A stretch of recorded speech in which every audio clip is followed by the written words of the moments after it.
Well, this is the last and final for this visit.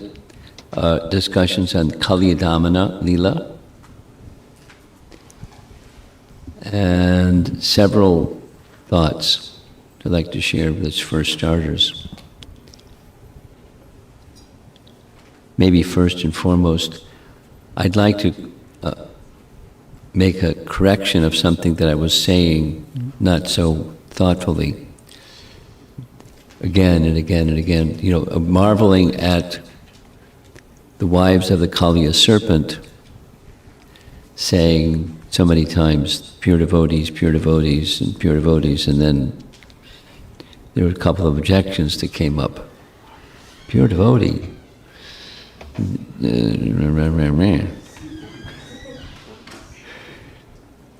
So a modification. They're devotees. They're elevated devotees.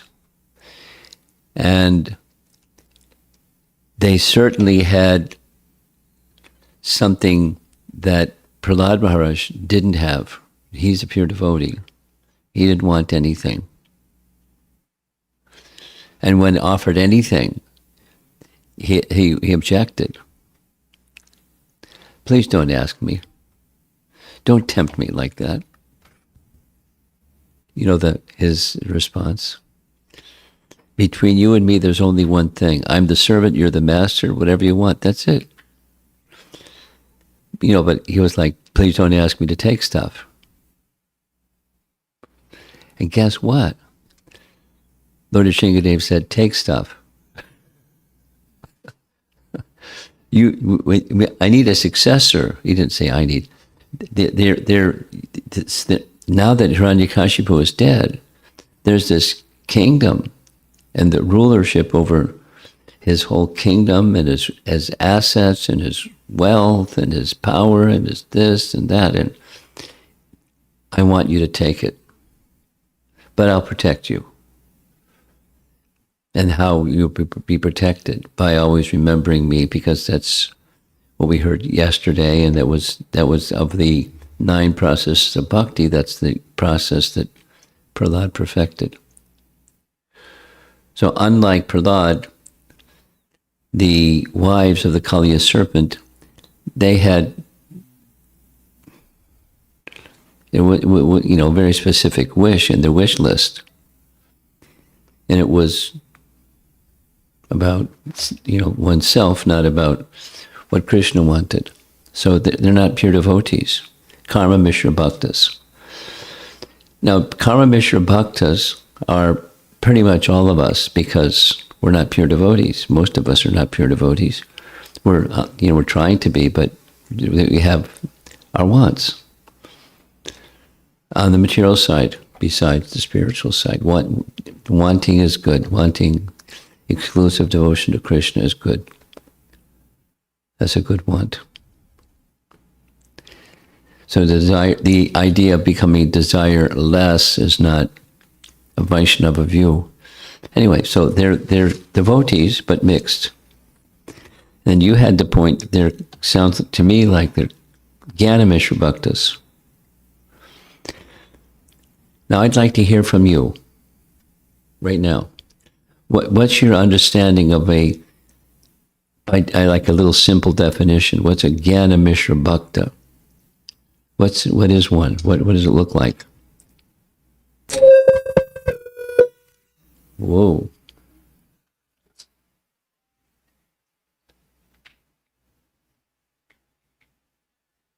Hare Krishna Maharaj.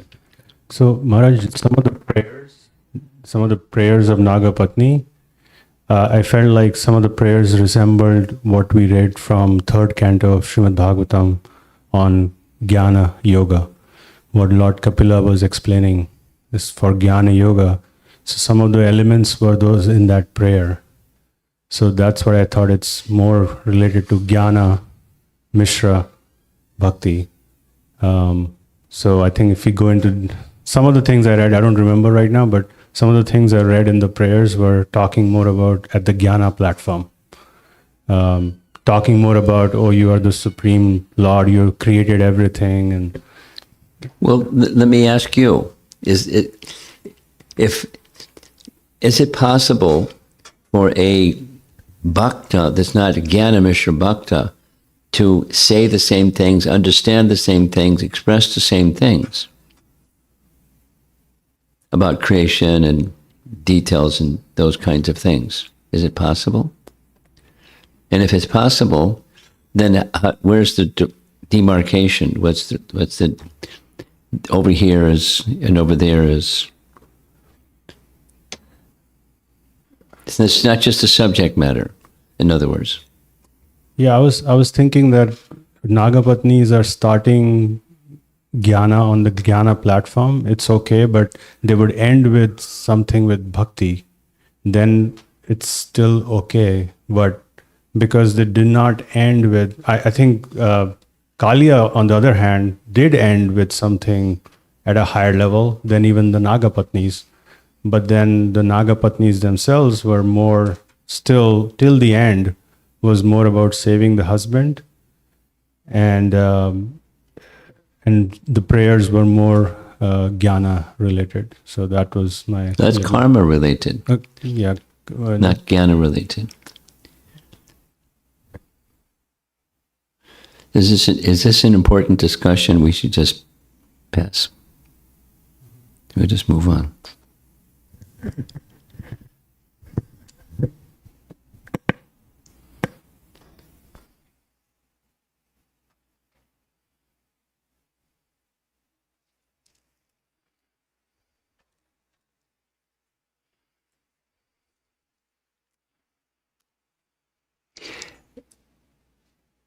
An essence of bhakti is service. Praising the Supreme Lord is a service.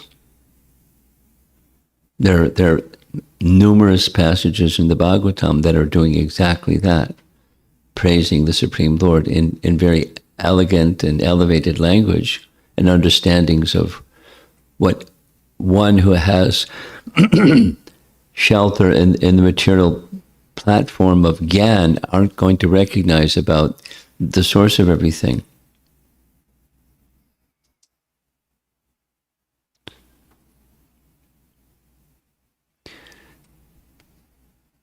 So I just end this, I'll end this little preamble of the final class by saying I'm not sure they're on that platform, I'm not sure they're not on that platform.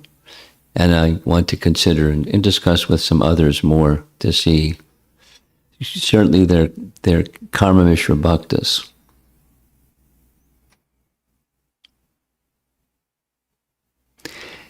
I wouldn't go so far as to say they said what they said as a shield to get what they want. Butter up and then say what they want. I don't think that's the platform. They're honoring him in a suitable way. So, to me, it appeared to be bhakti. Even I'll go back and read the section carefully again.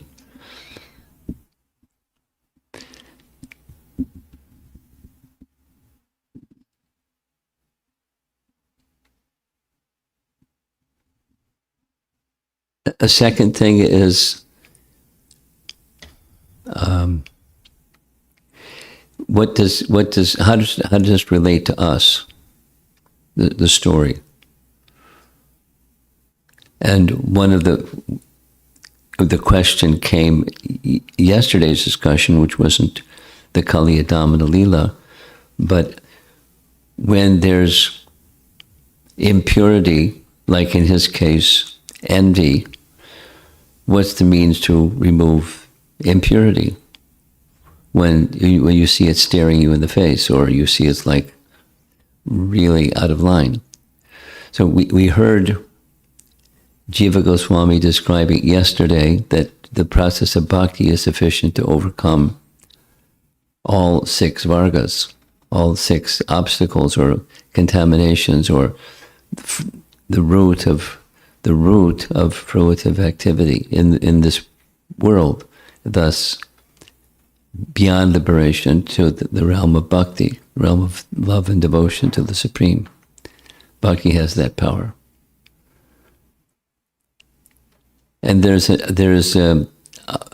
we go along, towards the end, we'll hear from Bhaktisiddhanta and Bhaktivinoda Thakur, Kaliya represents something, a contamination that is an obstacle on the path of sadhana bhakti, and Krishna will help one overcome that obstacle of sadhana bhakti just by hearing this pastime.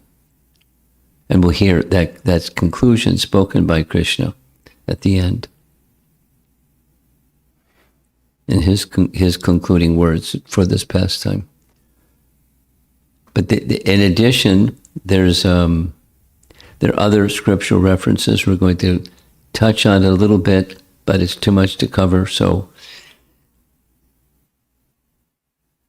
before coming over here, Prema Tarangini has some document that she's going to format in such a way that it's easy to follow. And it's references from various sources on the topic of overcoming envy. What is we to do to overcome envy? Besides have Krishna dance on our hoods. That's nice. But that may not happen. So what to do?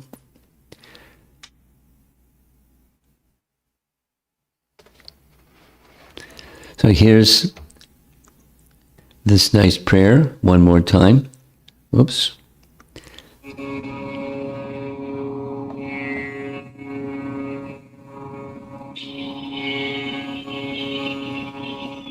Kamam damodara mama mana pandaga pinam bhogo Kamam damodara mama mana pannaga pinam bhogo Dushtasibhi कुटिलवलनै शोभयत्येष लोकम् दुष्टासिभिः कुटिलवलनै शोभयत्येष लोकम् तद्विक्रान्तस्त्वमुदितपद द्वन्द्वपङ्केरुहाङ्कम् तद्विक्रान्तस्त्वं मुदितपद द्वन्द्वपङ्केरुहाङ्कम् कुर्वन्दर्वीकर दमनहे ताण्डवे दण्डयामुम् कुर्वन्दर्वीकरदमनहे ताण्डवे दण्डयामुम्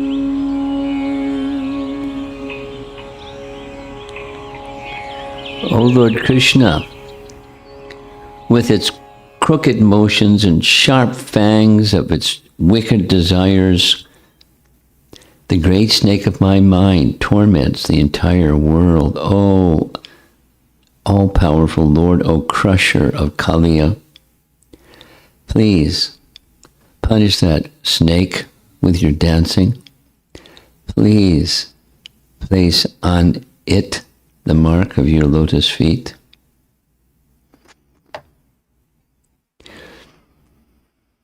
So where we ended yesterday, day before yesterday, the last topic was Kaliya regained his strength enough to speak a few slokas, acknowledging how he had become so wicked and fit, and same as his wives, fit to be punished, but also appealing for forgiveness because you're because of your position. You're like the Father, and the Father forgives the Son, and I did what I did out of ignorance, and I'm ignorant because I have this serpent body, and so behaved ignorant because I have a serpent body, and you can do with me as you wish, punish me, show me mercy as you wish.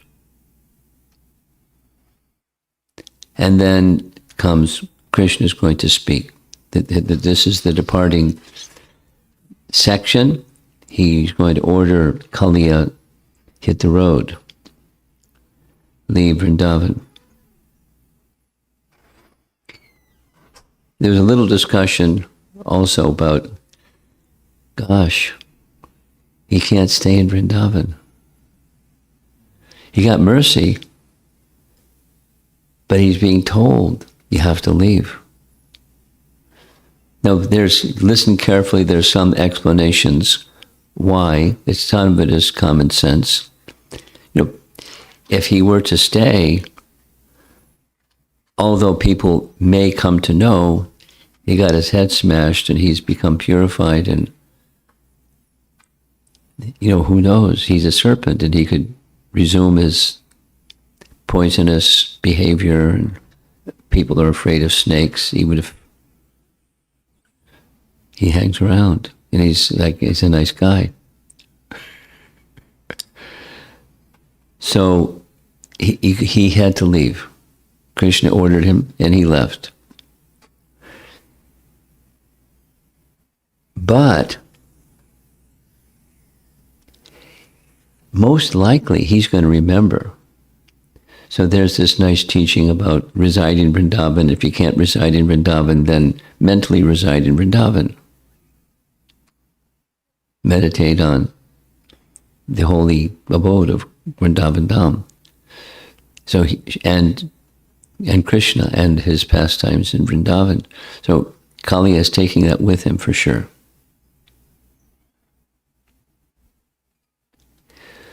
So now comes the first of Krishna's words, and you see in very bold, gold-colored letters, a name of Krishna, Bhagavan Kaliya Manusha, Manushaha, Kaliya Manushaha. So here's the translation. He who is acting like a human being. Shukadeva Goswami said,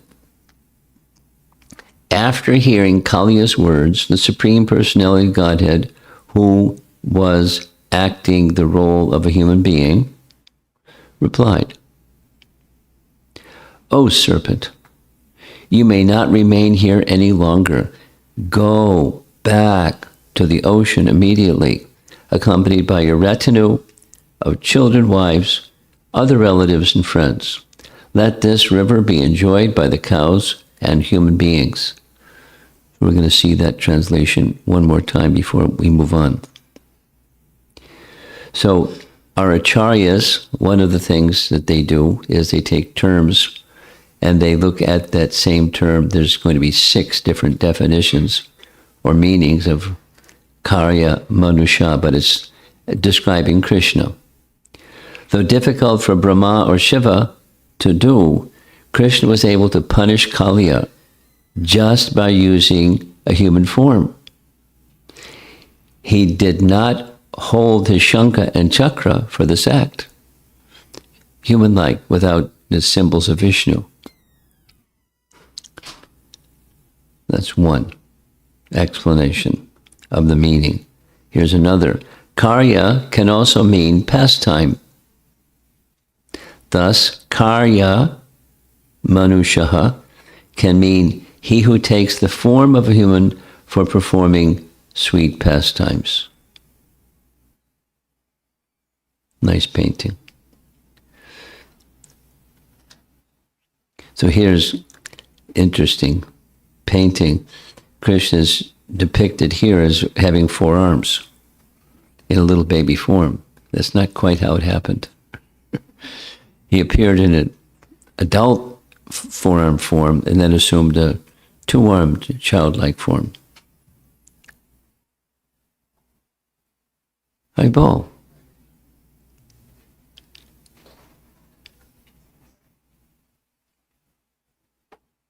Okay. So this is the concluding section of Kaliya Damana Lila. So Krishna is speaking, and our acharyas are taking a term in what he says, or the preamble of his speaking, to explain the Sanskrit Karya Manushaha. Karya Manushaha can mean the Lord who performs activities, Karya, among humans. That's a nice meaning. Manushaha can mean the Supreme Lord by whom everyone is made fortunate. Karya or sampada, or sampada can mean fortune or wealth. So he makes everyone fortunate. How does he make everyone fortunate? He does this by disseminating his own pure devotional service in love of Godhead. Now that's Lord Chaitanya, right? He does that. So that's the painting. Down below it's Lord Chaitanya's Sankirtan movement, but up at the top is Krishna with his flute in his hand. He spreads his prema to all people. So there's a nice painting. There we see the Kaliya serpent leaving with his wives and children, etc. And on the right, it's Nanda Maharaj with Balaram and Mother Jasoda right behind him, and he's giving prema, including to Kaliya. He has his devotees. This is meaning number 6. He has his devotees, Manushaha, worthy of respect, Arya, even by Brahma. Ka. So that's different ways of parsing Sanskrit language. There's Krishna pointing, head out of town, Kaliya. To make them happy, you should not remain here. Oh, snake, it is improper to remain here. So there's one explanation by our acharyas of why he wasn't allowed to stay. Because if he's purified, why not stay? But he wants his devotees to be peaceful and happy, because he made a big havoc, and so you should depart. Karya Manushaha instructed Kaliya, so that's the name of Krishna. Go back to the ocean immediately, along with your children, wives, and relatives. Let this river be enjoyed by the cows and humans. Same translation of the same verse. So that's the first of Krishna speaking, and he's instructing, pointing to leave. The Supreme Lord then said, so here's the benediction message. Anyone who remembers my command to you and narrates this account at sunrise and sunset will never be afraid of you. Benediction. Next, one who bathes in this lake and offers its water to the demigods, or observes a fast and worships and remembers me, is sure to become free from all sins. So one of Krishna's pastimes, and remembering Krishna's pastimes, what to speak of in Vrindavan, what to speak of at the very place where the Lila happened. They become free from sins. Commentary by Vishwanath. The glory is that by touching you with my feet, you were punished by me. This glory will remain as long as the moon and the stars exist. For the creation of the creation. From the word quote, one who recites this pastime will not obtain reason to fear from you. It is understood that these two verses are mantras for driving out serpents. In case you need to drive out serpents. Now you know the mantras. They are similar to mantras in the Rig Veda for driving away serpents. Just see how vast our learning of our acharyas are. Who knows Rig Veda mantras for driving away serpents? Kaliya may respond, since the lake has been contaminated with poison by us, how can humans and animals use it now? The Lord offers Kaliya a blessing in order to purify the lake. So he blesses Kaliya, but the blessing purifies the lake, Krishna. By offering water or bathing at this place, one becomes free from the effects of poisonous waters. If one fasts on Ekadashi at this place, thinks of me and worships me, he becomes free from the three types of sin, along with the desires as well. Sanatana Goswami. So now we're ready for the next verse. Especially because of the markings of the lotus feet of the Supreme Personality of Godhead, Garuda, the best of the Vaishnavas, would develop friendship and respect towards Kaliya. We missed one verse. Here's one verse. Out of fear of Garuda, you left Ramanaka Island and came to take shelter of this lake. But because you are now marked with my footprints, Garuda will no longer try to eat you. So there's a little history which will be given later, but this painting illustrates, here's Garuda who's attacking Kaliya because, well, we hear the history, a little quickly, the history. There in Ramanaka Lake or island, there's a lot of snakes. And Garuda has two different categories of food, fish and snakes. So he would come regularly and when he was hungry and eat some snakes. So the snakes thought maybe we could satisfy him in some other way. So they made a deal, they made a truce. On such and such a day, we'll make all these offerings of things that you like. You come and take your offerings. But, don't come and eat us, thank you. And so he agreed, fine, you make these nice offerings, I won't have to chase after you. However, Kaliya was envious. And so when the offerings were made, he'd go and eat the offerings. And he did it again, and did it again, and did it again. Garuda got ticked off. So here he's attacking Kaliya. And Kaliya, the narration goes, Kaliya has a weapon, his poisonous fangs. So he tried biting Garuda with his poisonous fangs. Defending himself, but attacking Garuda. But Garuda is far more powerful. And with his wings he and his talons, he was defeating Kaliya terribly. So Kaliya ran for his life. And he went to a place where Garuda couldn't go.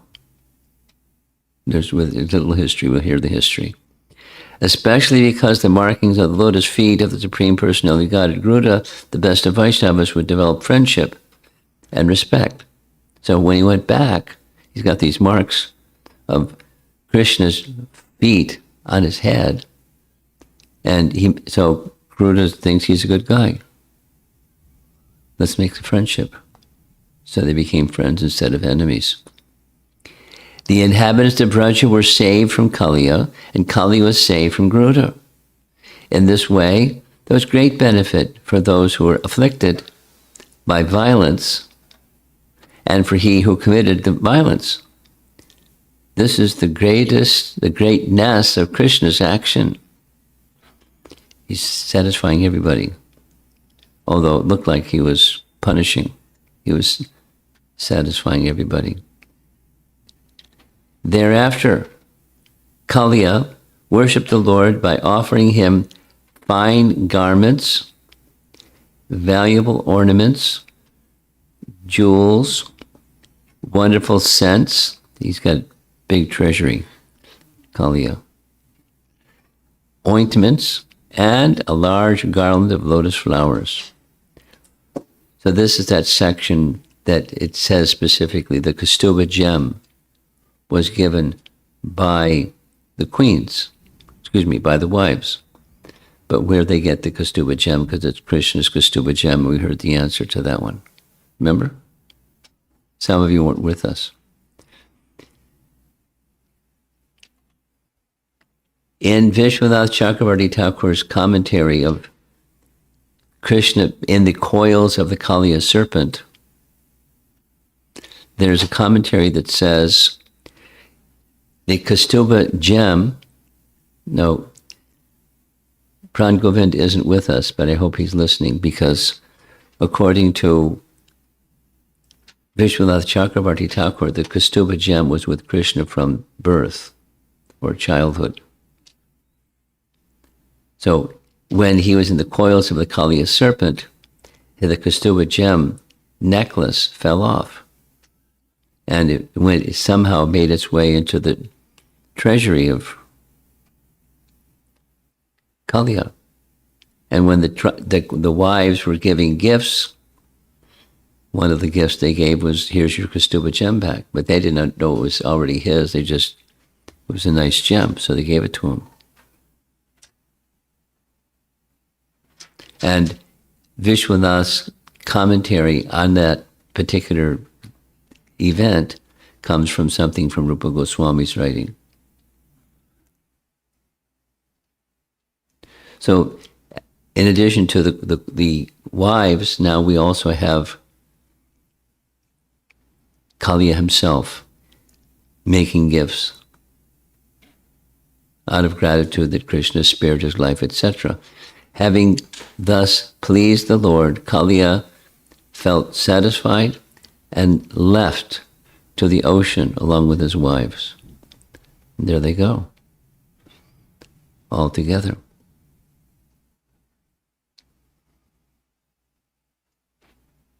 By such pastimes of dancing, this is Sanatana Goswami's commentary.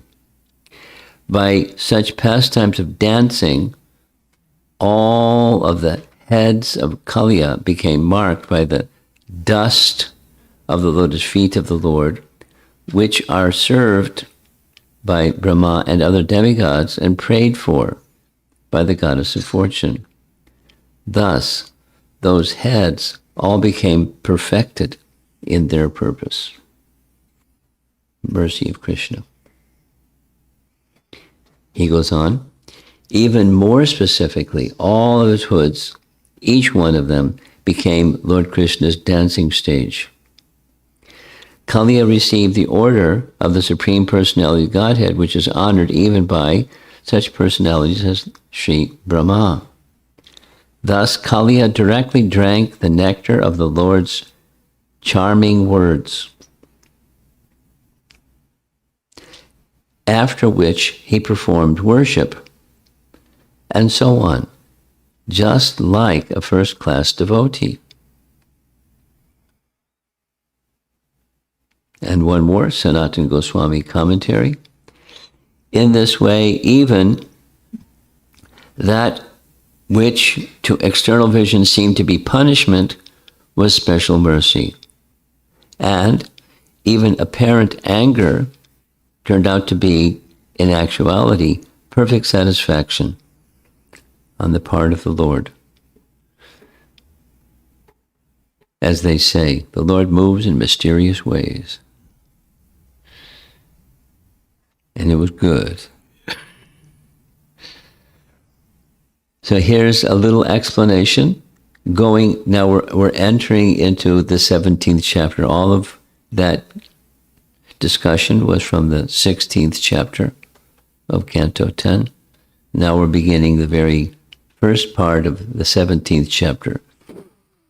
So Maharaj Parikshit is there before Shukadeva Goswami, and he wants to know, why did Kaliya leave Ramanaka Lake in the first place, the abode of the serpents, and why did Garuda become so antagonist toward him?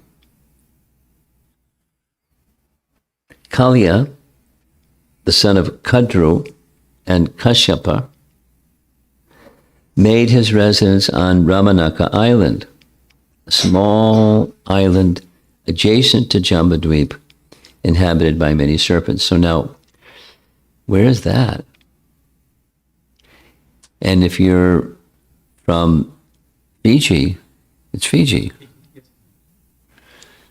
Now, if you're not from Fiji, you might have another point of view. But the people in Fiji understand this, their claim to fame. Kaliya came from this place. And he got purified, and he came back again and purified the rest of us. So they have Kaliya temples with his hoods and the whole thing. Krishna dancing on his hoods. Then comes the one of the wives of Kashyapa, because they're Prajapatis. There's a stage of creation. It's a little confusing, perhaps. After there's Sarga and Visarga. There's what Lord Vishnu does, and there's what Lord Brahma does in terms of creation. And one of the things that Lord Brahma does is he constructs the universe, but then he also has to fill it up with living entities. So one of the things he does to help fill it up with living entities, because living entities are all the species. So he manifests great sages that have powers that ordinary people don't have, and they're given wives, and through those wives, they produce living entities of different species. Kashyapa was one of those great sages, and one of his wives was Kadru. And so from Kadru and Kashyapa, serpents took their birth, and Kaliya was one of those serpents. All the snakes in that island used to offer to Garuda specially prepared fruits and roots under a tree at the proper time in order to prevent Garuda from eating them. So there's Garuda in the painting, and there's the offerings, and there's the serpents that are getting a little break from being harassed by Garuda. Although the other serpents were dutifully making offerings to Garuda, one serpent, the arrogant Kaliya, son of Kadru, would eat these offerings, all these offerings, before Garuda could claim them. Thus, Kaliya directly defied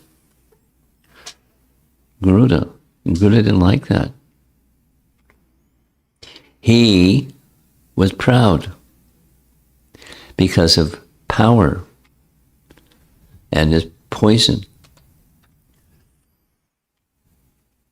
He was the son of Kadru and the cousin brother of Garuda. So Vinita was another one of the wives of Kashyapa, and Vinita, that wife, produced eagles and birds of different species. So they're cousin brothers, Kaliya and Garuda. But there was an enmity between them. Pride was the reason for taking the offering. He ate the offerings with disrespect for Garuda. Kaliya did not take his share, and moreover, he ate all that the others had offered. Garuda heard about Kaliya's actions from other snakes of Ramanaka Island and thus rushed to punish him. There he is, with his talons ready to punish him. Garuda, this is next verse. Garuda is called Bhagavan because he was endowed with all powers. He was also the best follower of the Lord, Bhagavan Priya. Like the Lord, he quickly came to punish the wicked Kaliya. Don't get Garuda ticked off. As Garuda swiftly fell on him, Kaliya, who had the weapon of poison, raised his numerous heads to counterattack. Showing his ferocious tongues and expanding his horrible eyes, Kaliya then bit Garuda with the weapons of his fangs. Interesting painting. And there's another. Where's this from? Southeast Asia, somewhere, Thailand, I think. It's a celebrated pastime in that part of the world.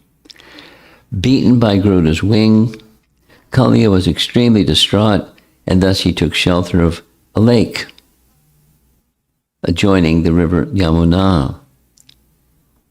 And that lake, Garuda could not go to the lake due to being cursed by Sobari Muni for catching a fish from the lake. The curse was, if Garuda ever again enters this lake and eats the fish here, he'll immediately lose his life. That's Sobari Muni, and many of you know Sobari Muni was a meditator, and he wanted to prove himself, so no cheating allowed. He meditated underwater. You can't breathe when you're underwater. You have a problem. So he suspended his breathing, or suspended his life air, while meditating underwater. And one fine day, he saw Garuda coming fishing for some fish in that place. So then he cursed. And somehow the word went out. Other people knew. At least Kaliya knew. If he wants to be safe, where Garuda won't go to this place. So that's where he went. Of all the serpents, only Kaliya came to know of this affair, and in fear of Garuda, he took up residence in that Jamuna lake. Later, Lord Krishna drove him out.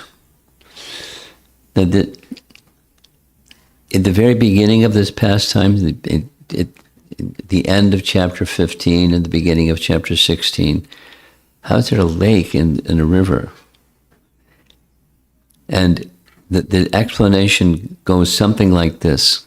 I can't remember all the details, but there was a depression in the river when the river is flowing water. So there's no lake. But there was a place where there was depression in the flowing river, and down and down and down, and it was where the water wasn't moving in that depression and in the river. And that's where Kaliya resided. And because the water wasn't moving, the poison that he was emitting from his mouths and other ways, the whole lake, the whole river became polluted. And et cetera, we heard. So that's how it happened. Now, here's a little history from a text called Garga Samhita. And in case you don't know what Garga Samhita is, it's okay. We've had this vigorous discussion with some Vaishnavas, some ISKCON Vaishnavas don't even want to make reference to Garga Samhita because it's not well known, it's not by our acharyas commonly referenced text, like Vishnu Purana or Padma Purana or other texts that are commonly referred to. However, there are a few places only where Garga Samhita is referred to by our predecessor acharyas. And so some people think it's fine, and some people think it's not fine. We don't put much weight in what Garga Samhita says. It says some interesting things, but it's a preamble to what you're about to hear. So here's what Garga Samhita has to say about who was Kaliya before he was Kaliya. And the history found there is long ago there were two sages, Vedashira and Ashvashira. And Ashvashira came to this high forested area, high in the mountains, and he found this other sage there named Vedashira. So Ashvashira said, wow, this is a really nice place. Maybe we can perform austerities together. But Vedashira was envious. You want to do austerities in my forest? It's not big enough for both of us. You got to find another place.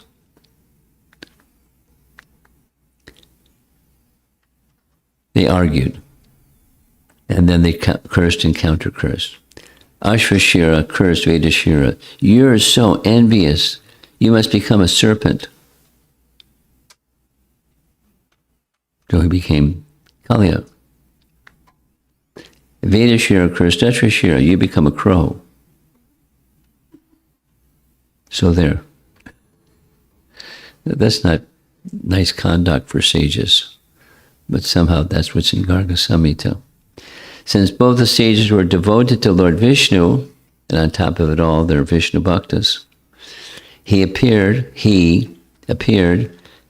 to the two sages and spoke as follows. O Vedashira, I will place my footprints on your head. O Ashvashira, you'll have the form of a crow, but you'll have transcendental knowledge. How'd you like to be a crow with transcendental knowledge?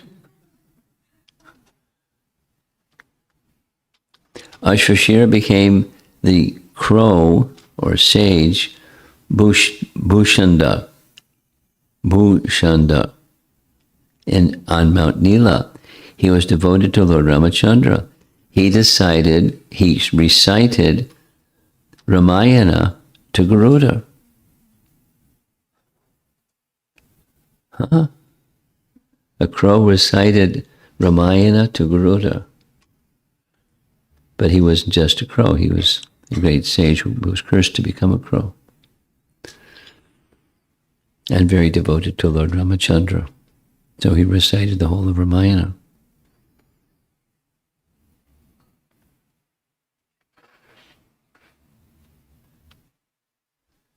So now the anartha of envy gets front and center attention. This pastime helps by hearing and remembering and reciting, meditating on. So here's Bhakti Siddhanta. The banishment of Kaliya from the lake of the Yamuna has a most important spiritual significance. Those who have a purpose to create trouble among the pure devotees of Krishna by infecting their nature with their malicious dispositions may meet with a certain degree of initial success in their nefarious undertaking. This emboldens them to make direct attack on Krishna himself when he appears on the scene of their depraved activities in order to restore the living faith in his own bona fide associates. So Kaliya is dangerous. Envy is dangerous. The embodiment of envy is a dangerous trait. So Krishna may assist in overcoming that tendency by trampling on our hoods or depriving us of our envy. Here's Bhaktivinoda Thakur in two different references. This is Krishna Samhita. The Kaliya snake, the personification of malice, polluted the Jamuna waters, which are spiritual liquid. The Lord tortured and banished him. And then Chaitanya Shikshamrita. Unlike other pastimes in Braja, Krishna did not kill Kaliya. Instead, Krishna decided to purify him. Pride, deceit, harming others, and cruelty represented by Kaliya must be given up by the devotee. And if you have trouble giving it up, ask Krishna and he'll help. Kaliya represents brutal cruelty, maliciousness, pride, envy, and a snake-like crookedness. He particularly tries to pour his poison into the hearts of innocent Vaishnavas, which Krishna cannot tolerate.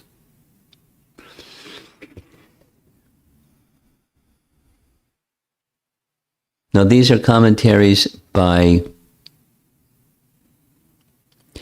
two of our great acharyas, and many of you know this. Bhaktivinoda Thakur in these two books, Krishna Samhita and Chaitanya Shikshamrita, those two of his 100 books, he goes through each of the pastimes of Krishna in Vrindavan, explaining the pastime, but also explaining the obstacle on the path of sadhana bhakta that this particular demon represents. And Krishna helps the sadhaka overcome some obstacle or another. And the pastimes of Krishna are one of the dimensions of his pastimes, is to help the sadhaka overcome obstacles. Some of those obstacles may very well be obstacles within, not something out from the outside. So that those two texts, Krishna Samhita and Chaitanya Shikshamrita, are one of the main focuses in those texts is to explain Krishna's helping the sadhaka. And then there are these references by remembering these pastimes. Mataji, would you like to sit on the couch? We saved a nice seat for you.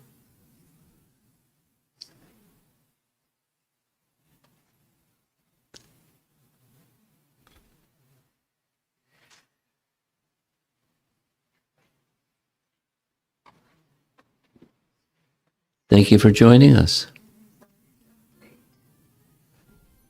Hare Krishna.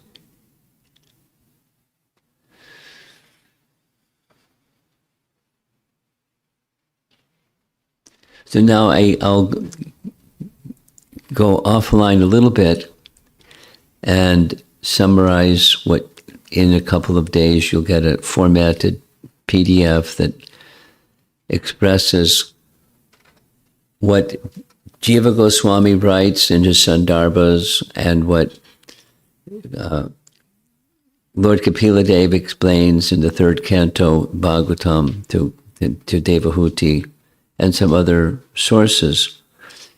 This obstacle of envy, we discussed it a little bit yesterday. Just a little bit. Kam, Krodh, Lobh, Moha, Mada, Matsarja, those 6 defects or root causes of karma, and bhakti has the power to uproot them when it's properly performed, when it's performed with perfect Krishna consciousness. So that's a small qualifier. But bhakti has the power. And in addition, there's other teachings And one of the teachings that's in Bhakti Sandarbha, we touched on yesterday, so this is now story time. Jiva Goswami explains, same point as yesterday, that when some misfortune comes to a devotee, it may be traced to some offense. And here comes some misfortune. Now, he gives as an example King Dasarath. Now, many of you know the Ramayana well enough to know what Dasarath told Kaushalya why this misfortune came to him. That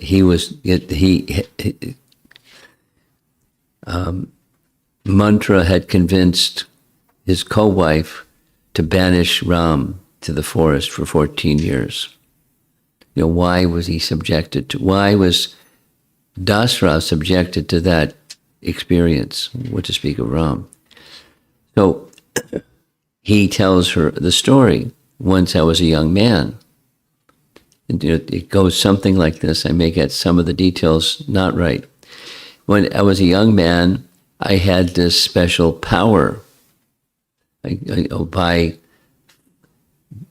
By hearing a sound in the distance, I could fire a weapon, an arrow, even without seeing the target, and pierce the target.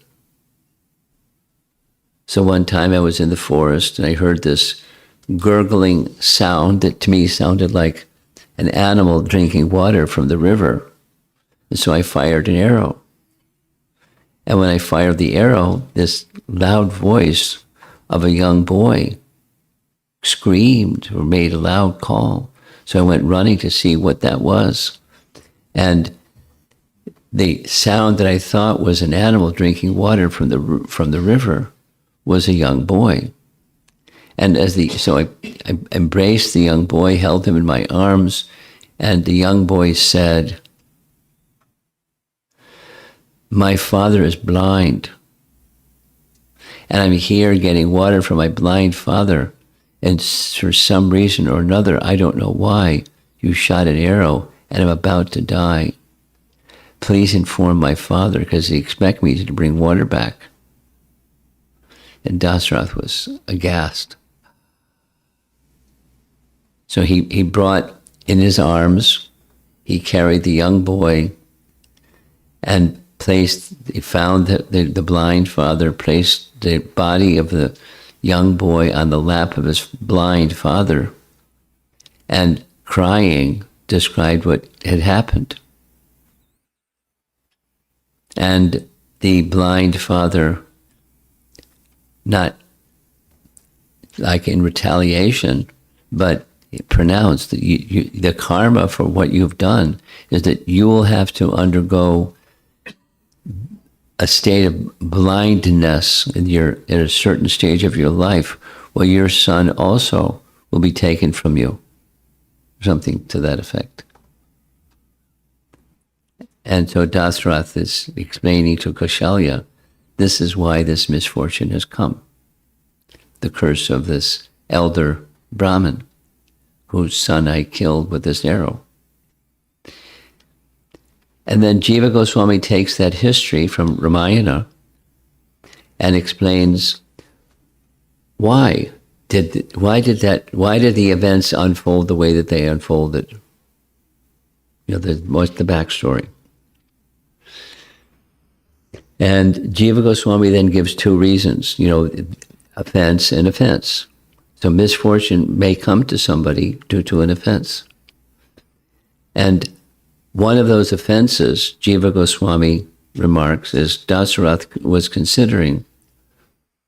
At a certain point in time, I saw a deity, and I was thinking, well, the deity is nice, but the deity is just stone. And thinking in that way, that's an offense. I've had to undergo this difficulty, being cursed by a Brahmin and having the whole event unfold the way that it unfolded is because of an offense. Now that's my understanding is that's Jiva Goswami's explanation, not necessarily the Valmiki Ramayana explanation. But misfortune may come to somebody who commits some offense. And even as whether the offense, supposing somebody thinks the deity is stone. I remember very clearly, the installation of Krishna Balaram in Vrindavan was a wonderful event. And Vishvambar Goswami from the Radharaman temple was overseeing, and it was really a spectacular event. There were like so many platforms in the sunken temple room floor, and he was overseeing all this procedure, that procedure, and there was the whole thing with these details. If there's even one mistake, they have to go back to where before there was the mistake and do it again. And he was overseeing everything so that the purpose, my understanding, was Prabhupada wanted Vishvambar Goswami to do this because if his disciples did, then the people in Vrindavan would criticize. These Western people, what do they know? They don't know anything. But Vishvambar, everyone respected, and rightly so. And so he requested him, and he accepted the service, so that people wouldn't question the bona fides of the installation later. It was a fantastic event without embellishing. And then the arti, many of you have seen the photograph of Srila Prabhupada offering the arti to Krishna Balaram. And I remember each time he was making the circles with the article and turned to the audience to offer to the audience. There was waves of something, ecstasy, spiritual ecstasy coming from his body. He was really not just happy. He was in another world and giving that otherworldliness to all of us. And then after the installation arti, he went and sat on the Vyasasan and gave a lecture.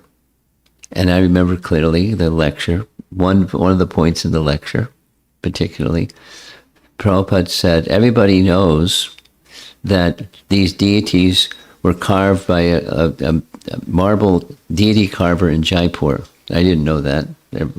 Now I knew. Everybody knows. But the deity is not marble. The installed deity is not marble.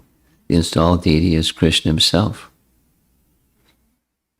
And that's how Prabhupada was relating to deity worship.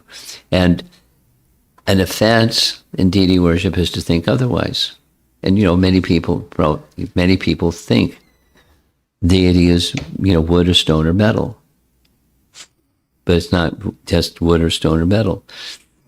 The ingredients may have come from that source, but the deity is not. With proper installation and worship, and therefore the worship should be done with that kind of respect. So going back to Bhakti Sandarbha and the tendency to not thinking of the deity as Krishna himself, but as stone, that was the mistake of Dasarath. And for that he had to undergo great tribulation.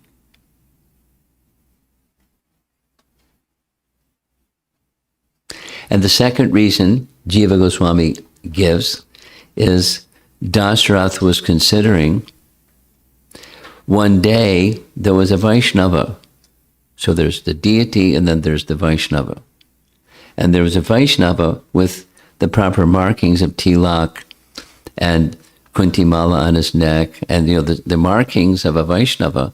And I saw, but I failed to offer my respect. failure to offer respect, that's an offense. So then there's this whole explanation of respect, of the antidote for offense, or the cause of offense is not extending proper respect. So supposing one has done like that at some point in time, or more than one point in time, not proper respect. So what to do? What's the cure for that offense of, you could say envy. That's how Jiva Goswami is taking it. This tendency may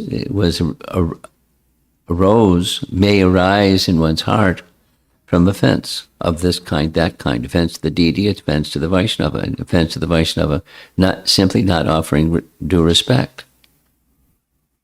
So respect is the antidote.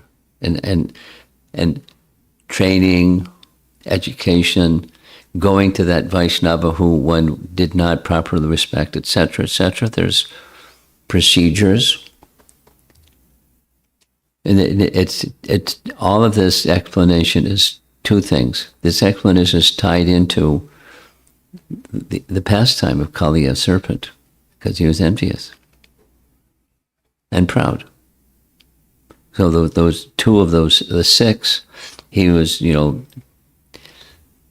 a hallmark personality for those two of those six. And what to do? You get Krishna trample on your heads, that's one. Or learn and become trained in the culture of respect. And then, supposing you slip, and something takes you off, and like the question that came yesterday of on the altar with the deities in close quarters, and someone, they disagree, and there's social interactions. There's bound to be, guaranteed to be something, because I'm less than perfect, and another person is maybe less than perfect, quite possibly is less than perfect too. So those less than perfect interactions occur, and some not respect emotion may come. And then what? If failing to respect is an offense. Failing to respect is a disrespect.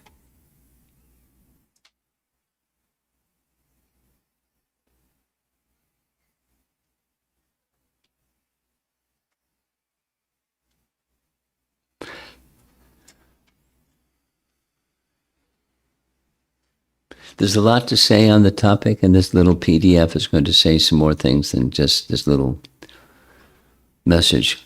One of the thoughts I have, I'm just sharing, is the devotees in Naperville, which is a little bit, away from Alachua, but in Naperville there's a nice community, a growing community, like the growing community here. And as the community is growing, it's getting, a good number of new people. And new people are coming into an association of, a little bit like our discussion yesterday, of devotees that are been around for a little while. But devotees have been around for a little while, they may not be fully purified yet. But they have to set the example, because how are the new people going to learn other than through that example, their speech and their conduct? Achar and prachar. So what to do? So to help the newcomers not, get a good example and not get the bad example. So a decision was made, let's have an annual seminar on Vaishnava etiquette. So it's held during a weekend when there's a national holiday, President's Day or something. And that I selected respect. Now I'm inspired to speak something more about respect, because it's not you say it once and that's it. What's next?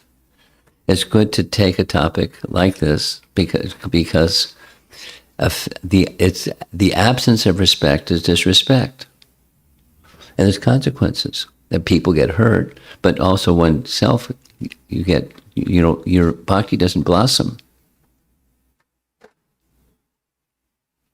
Krishna is not smiling when there's disrespect or failure to respect. So it's a nice topic. I'm thinking I'll do part 2 about respect with some embellishments, some further explanations, and learn something more from Jiva Goswami and other sources.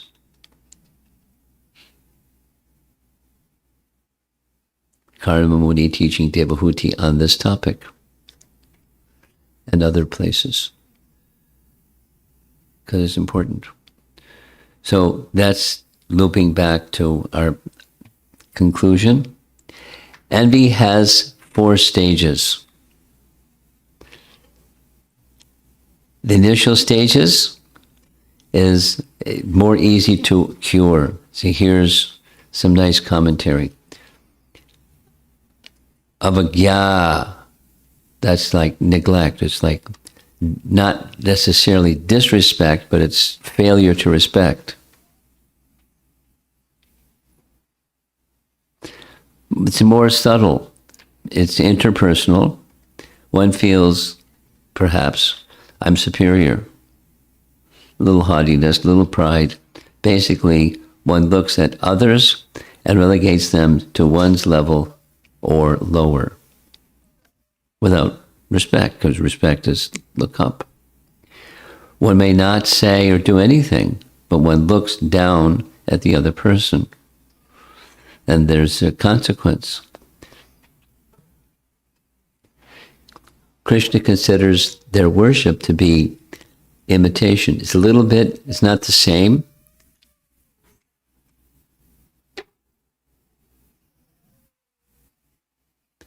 She's bored.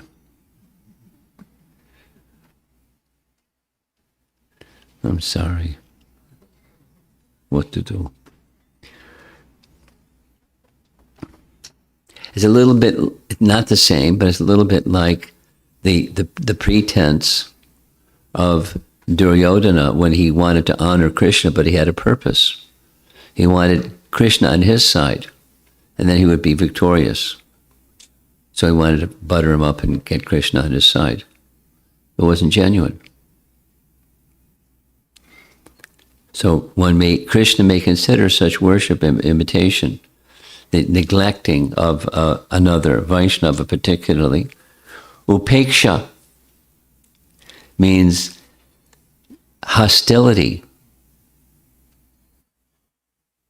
When envy becomes stronger in the heart, one wants to avoid the other.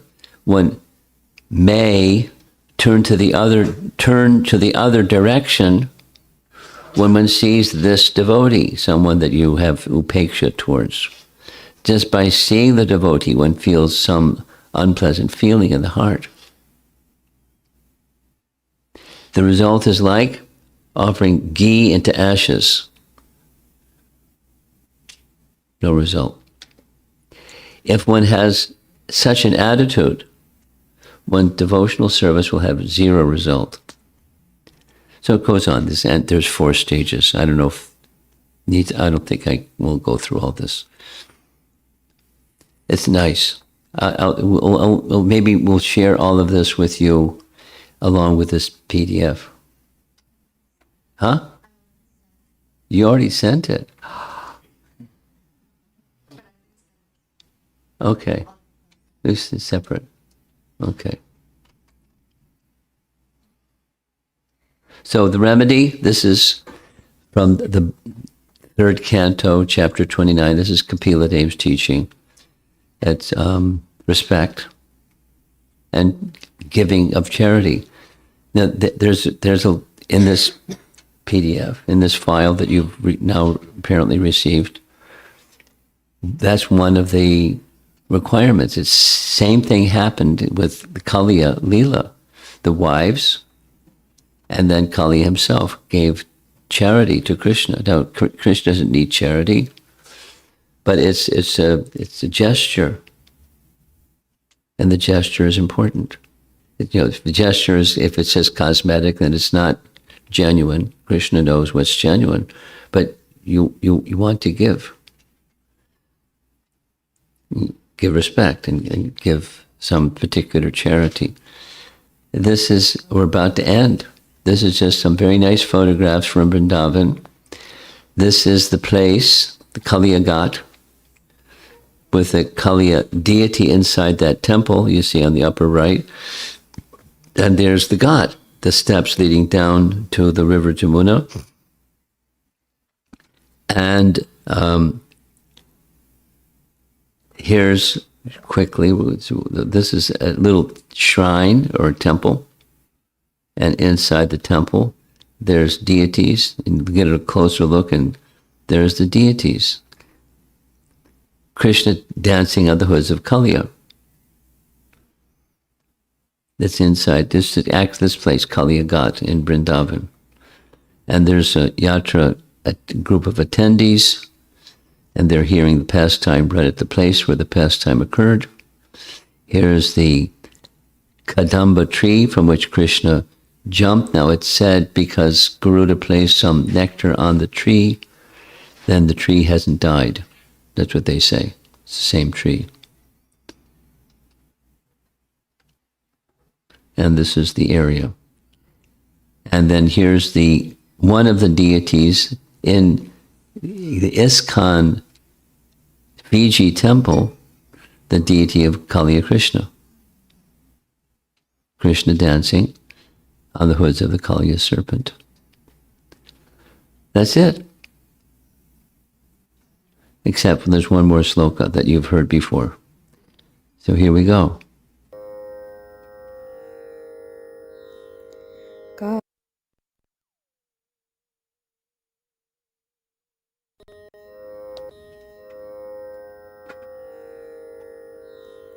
Well, it's playing, but there's no sound.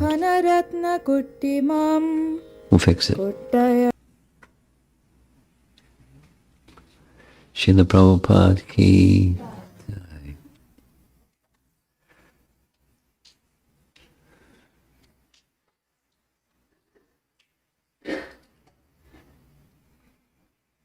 This is a lot of material to cover, and took a lot to put the material together.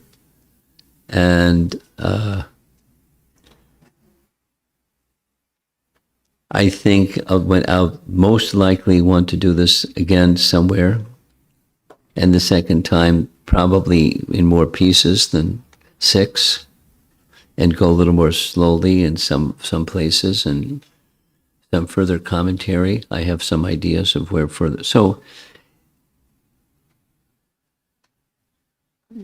you've been given, an attempt has been made to give you an essence of this pastime course in greater length. I remember one of the first times I presented this Kaliya Lila, it took one day. It's a nice pastime, but without all the details, without all the prayers and everything. It's just, the quick picture of the pastime is charming. And Krishna's kindness is very clear. Kind to Kaliya and kind to the wives of Kaliya and kind to the residents of Vrindavan. And he didn't kill him, he purified him.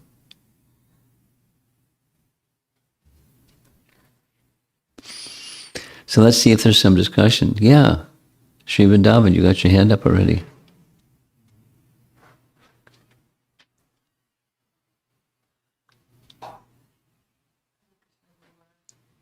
Thank you very much for allowing us to dive literally into the Kaliya pastime.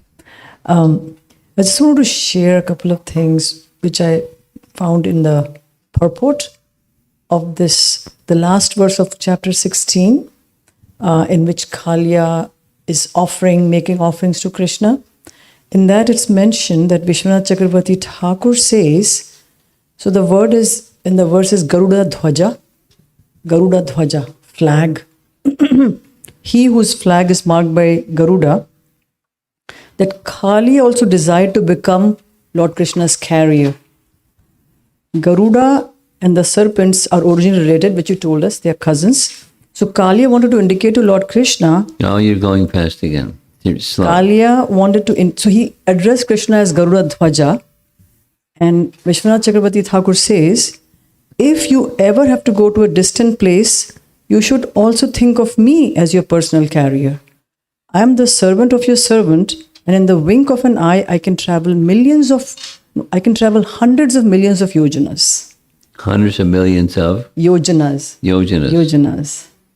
Thus, the Puranas narrate that in the course of Lord Krishna's eternal cycle of pastimes, when Kamsa orders the Lord to come to Mathura, he sometimes goes there mounted upon Kaliya. It's right in the Bhagavatam purport here. In my phone. Okay. It was very nice. Garuda Dhwaja. That's why he addressed him.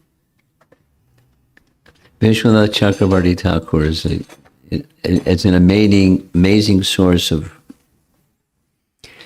commentaries and secondary stories, tertiary stories, but very interesting. It's not just embellishments, it's rasa. Krishna has affection. And he exhibits the affection in ways that Vishwanath understands and shares with us.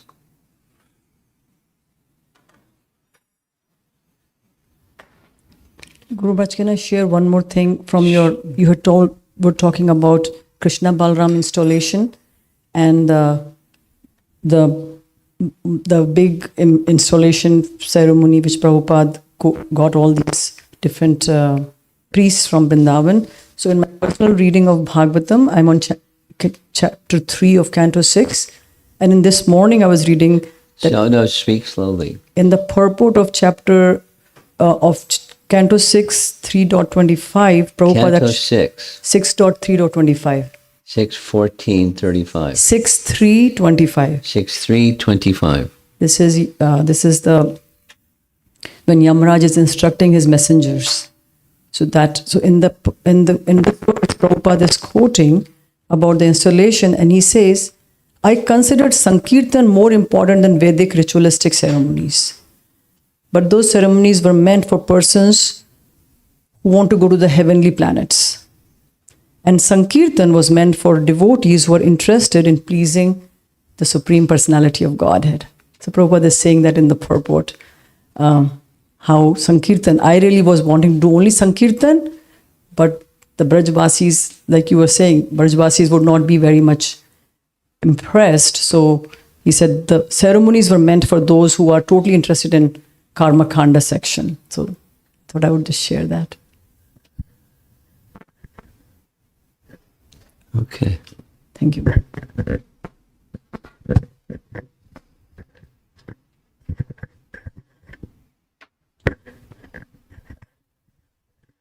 Hare Krishna, Guru Maharaj.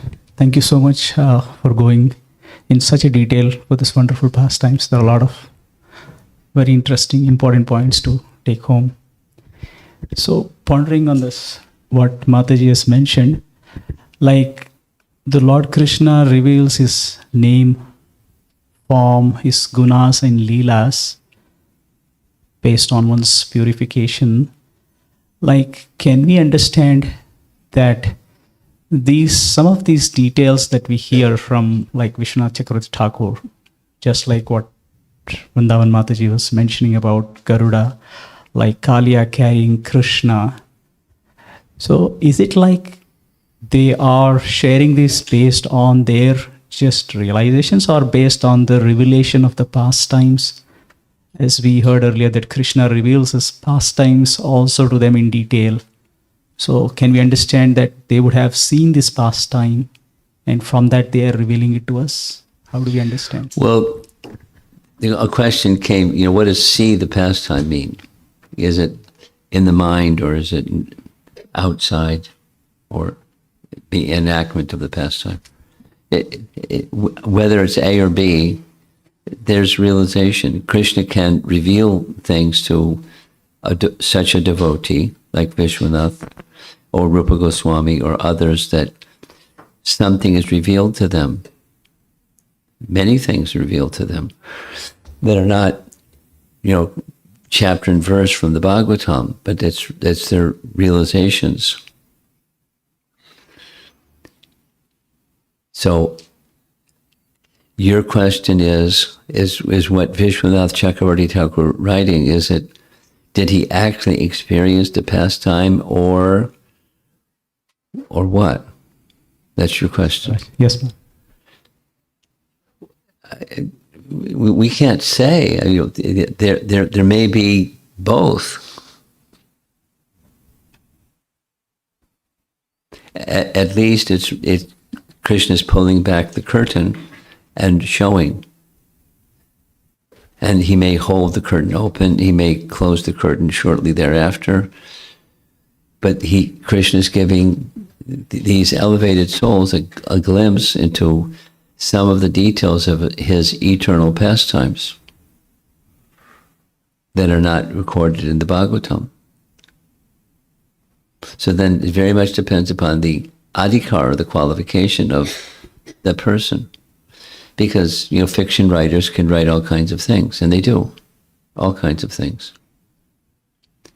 Like, this example of the Gujarati song that you mentioned. It's not the Lila. It's not in alignment with. And what our acharyas write, because they have the adhikar, we value it or trust it implicitly. It's not the same of chapter and verse from Bhagavatam, but it's as good as. Because these personalities, certain personalities, have that very clear qualification. And so exactly what his experience was, did he see the pastime? Did he enter into the pastime? Did he have some part of the pastime revealed to him in his mind? It can be any one of the above. They're equally valid.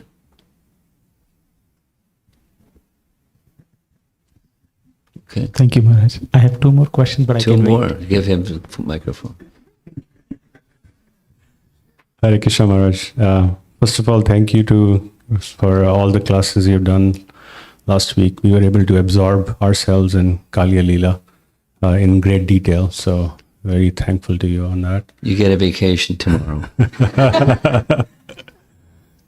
I don't think so. I need a vacation, but I think my question is, Maharaj, when I read the third canto, 29th chapter, on the envy, the 4 envy that you mentioned. So You did this recently?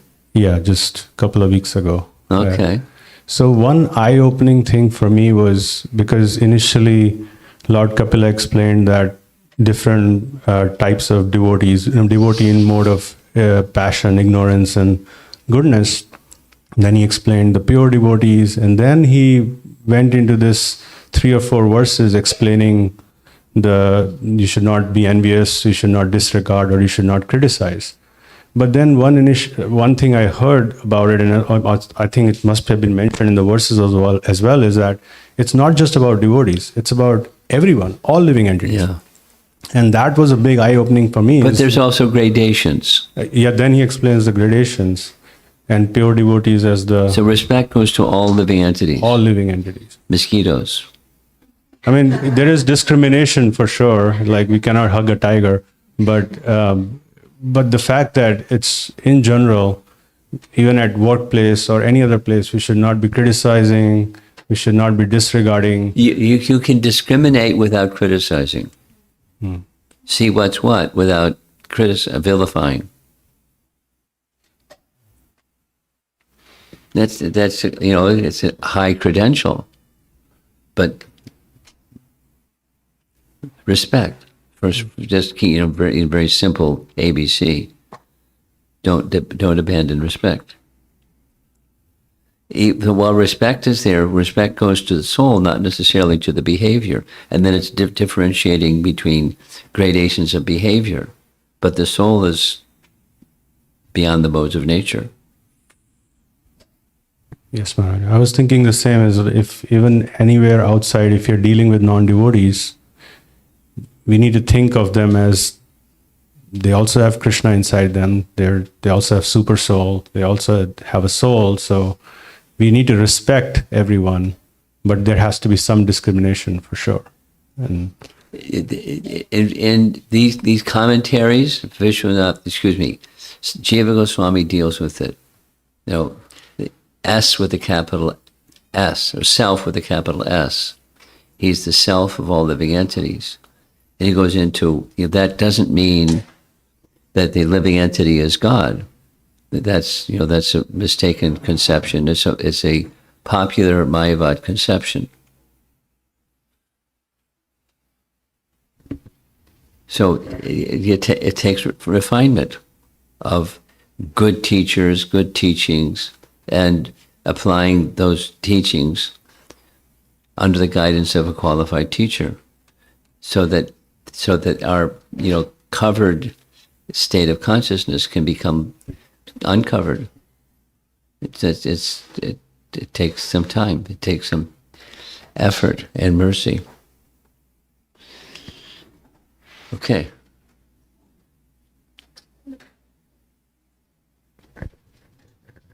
Okay.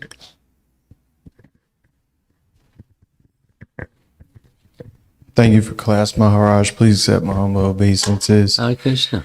Srila Prabhupada. Practically speaking, on the flip side, how do we work on our tolerance towards disrespect from Vaishnavas? Our tolerance towards, so someone disrespects a Vaishnava, and how will we work on our tolerance of that disrespect? That's your question. Yeah, specifically towards ourselves. Particularly towards yourself, okay.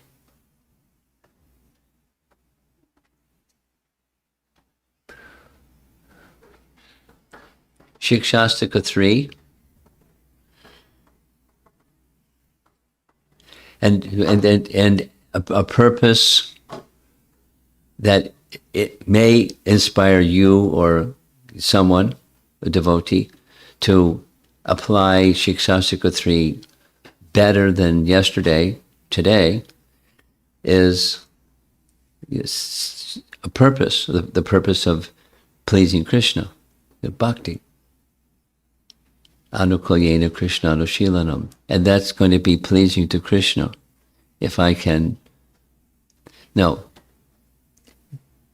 Being tolerant doesn't mean ignorant. Being tolerant is like the tree. So when it's cold, the tree feels the cold. When it's hot, the tree feels the hot or heat. So you can be aware of disrespect, but not be moved by it, because it has nothing, the amanina amanadena, without desiring to get approval by others, but ready to offer. So it's just cultivate the spiritual position for the purpose of pleasing Krishna, of bhakti, for the purpose of pleasing Krishna. So make that, try, you, me, all of us, try to make that stronger, pleasing Krishna purpose of my life. And then there's some areas where I'm stronger, there's some areas where I'm weaker. So what do? You don't beat yourself up because I'm weak over here. You do something that makes you strong, and you borrow strength from that which makes you strong and apply it where it's not so strong. Apply some of that strength for the purpose of pleasing Krishna. Not that you'll get some points on your report card, but to pleasing Krishna. That's bhakti. Move towards a bhakti-centered life. Krishna is to be pleased, even in difficult circumstances. Continuing, Krishna should be pleased. That's the high test fuel in your tank. Krishna should be pleased somehow, even in difficult situations. You have something? Okay. Yeah, sure.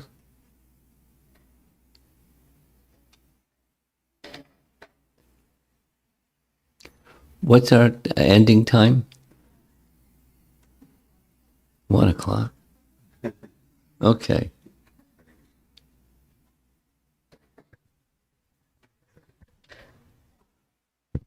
Hare Krishna Maharaj. Okay. There we go.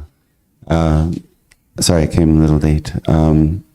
But just off this last point, can the anartana vritti, because Janada Pisunichana, this is, I've heard, maybe you can correct, if the Shikshastakam, like the Adaushadha, Sadhu Sangha, Bhajana Kriya, these stages of bhakti are also sometimes correlated with the Shikshastakam.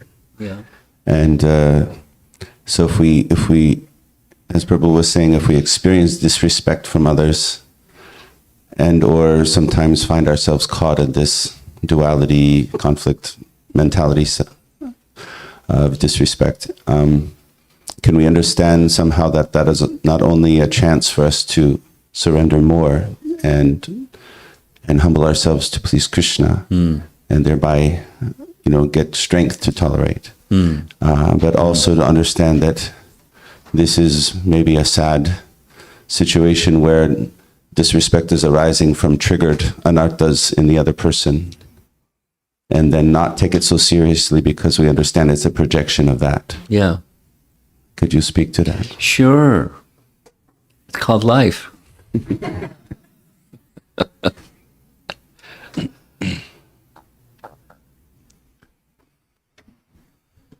It's not at all uncommon.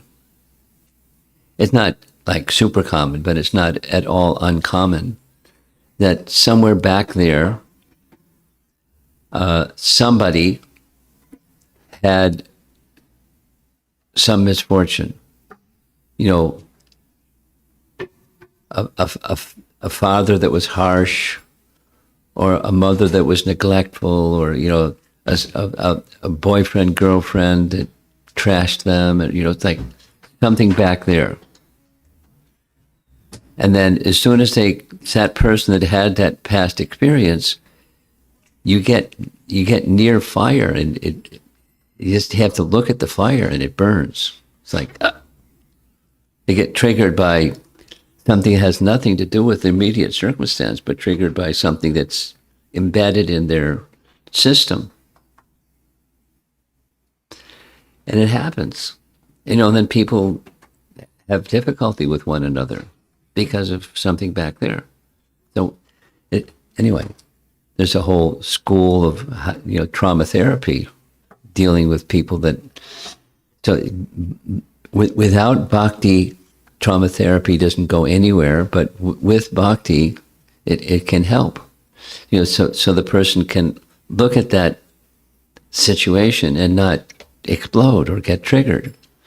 And then look at the present situation. It's not the past situation. It's not, so it's like, it takes a while. The mind embedded with impressions and triggers.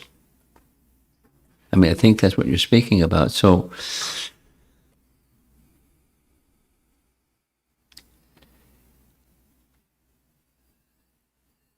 someone who's skilled and and understanding in a sangha of Vaishnavas that don't judge or don't react when somebody goes through some behavior like that. They may not understand what's going on, but they're not judging that behavior. They're understanding there's something back there. I don't know what that is. So then in a supportive way, help the person that's being triggered by circumstance that in many cases, there may be some resemblance to it. There may be no resemblance at all. It just triggers and it reminds them of something from the past. And they just behave in very strange ways. So don't judge and be respectful and helpful in ways that a Vaishnava can be helpful to another person if you don't really understand what they're going through. So, so then what does that look like? Then it depends so much upon the person and the relationship and the dynamics and so forth. But, a community, this is a little bit like the point that you were making yesterday, the community is ready, willing and able to be supportive of someone that's, behaving in a way that's not so becoming, but without judging that behavior that's not so becoming. Recognizing it's not appropriate, but, what do you do? What are you going to do about it? How are you going to handle that situation? It's not always, again, I'll go back to the starting point. It's not totally uncommon. Someone behaves in a way or speaks in a way that's surprising or shocking. It has, especially when it has nothing to do. Others don't see any apparent connection between the reality of the situation and the behavior or the response. It's something in the background. And then how to deal with it without judging. That's the starting point. Being respectful, and then being respectful in what way, according to the circumstance. Without, so I may not be such a refined person to understand all these things, but let me not be a contributor to the pain of another.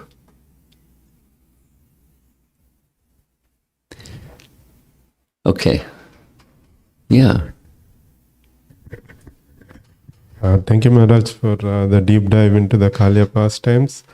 I was going through the Nagapatni's prayers, and like you said, very elevated prayers and deep. I learned a lot of things about Krishna. They know about Krishna pretty nicely. And just like how the Vaishnava etiquette prayers are, they praise the Lord, then put in their request, and they end their prayers with the 10:16:53.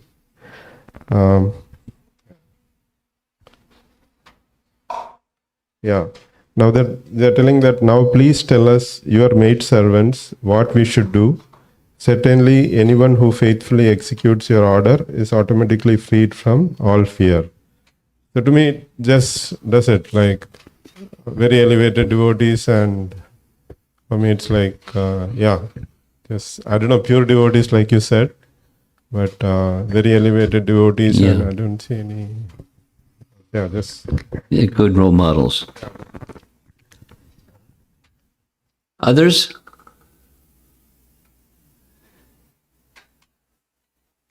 Krishna Krishna.